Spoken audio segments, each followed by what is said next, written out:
was an exciting weekend of college football. We saw one of the biggest upsets, maybe of all time, with UCLA beating Penn State. Let's break down the biggest playmakers for week 6 of the college football season. Let's start off with the top back in college football, and Justice Haynes. This is somebody that was booed out of Alabama damn near. People were celebrating him leaving Alabama like he was just going to be ass at Michigan, but Michigan prioritized him coming to be a Wolverine, and so far he's been fantastic. The last 5 games, he's had 115 plus rushing yards and multiple touchdown performances against Wisconsin, the #1 run defense. 19 carries for 117 yards and 2 rushing touchdowns. He's running all over every defense that he faces. The explosiveness, the home run hit speed is there. Like, he has all the potential of a top running back. He's going to be playing on Sundays. And this is somebody with the quarterback play this year in college football.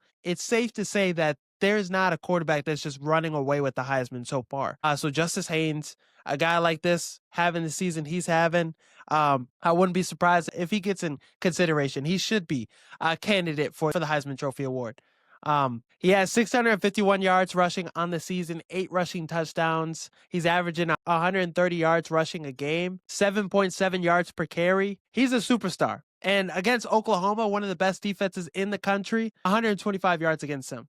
So this is a difference maker for Michigan, a big reason why this Wolverines offense is tough to stop and dangerous. Everybody's tapped in with Pittsburgh football now. The Panthers have a true freshman at quarterback now. Mason Heinschel put up a clinic against Boston College. 30 for 41, 323 yards passing, 4 passing touchdowns. He had the highest true freshman debut grade, 85.7 PFF grade. Just a difference maker. Smart, poised in the pocket, very mature for his 18-year-old, 19-year-old age. Made quick decisions. 19 for 26, 220 yards passing in the first half, 2 passing touchdowns. First true freshman to win a game in his debut since 2017, Kenny Pickett. Now, with this game, Pitt snapped a losing streak of 7 games against Power 4 teams. So this Pittsburgh Panthers team, they have juice now with this quarterback, with this true freshman quarterback that has star potential, star ability. I mean, him and Kenny Johnson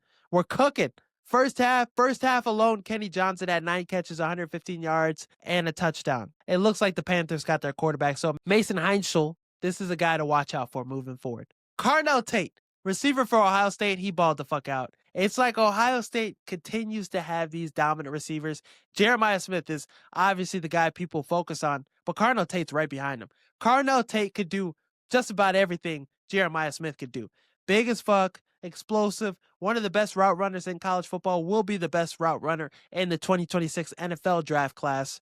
There's not a lot he can't do. Jeremiah Smith and Carnell Tate combined together in the first 5 games have 915 yards receiving, 11 touchdowns, and 59 catches. This is the best receiver duo in college football. It's fair to say. Yeah, Carnell Tate, you put him on the Giants with Jackson Dart. You put him on these other teams that need a receiver desperately. This is a guy that could be a difference maker. This is a guy that could be, like we see in Ibuka and Jigba ball out in the NFL now. He could be that kind of guy. 9 catches, 183 yards, and a touchdown versus a good Minnesota secondary, a good Minnesota defense. The separation he was creating in this game was insane. Julian Sayin didn't have to work too hard to get him the ball. Carnell Tate looks like a for sure top receiver prospect, a first-round NFL draft pick in the next upcoming draft class. Ohio State now is trying to catch up to LSU as a receiver U. I mean, Garrett Wilson, Marvin Harrison Jr., Njigba, Ibuka, all the receivers from Ohio State had really big days in the NFL on Sunday. The next player I have is Julian Sayin. Now, Julian Sayin balled the fuck out.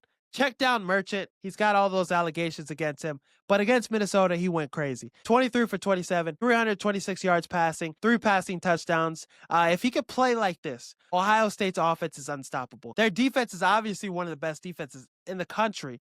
But Julian Sayin, if he could continue this play, be accurate, make quick decisions, get the ball out quick. He was throwing that deep ball, the best we've seen in the country this season so far. The deep ball's looking good, really accurate on that. True freshman this season, so still got room to grow as a passer, still got room to develop, but so far he's building that confidence. He might end up having the highest completion percentage in college football ever because he's got those weapons. He's got great weapons to distribute the ball to, but big part to him being the quarterback he is. Give him credit. He had a great game, and I'm excited to see him build off of that.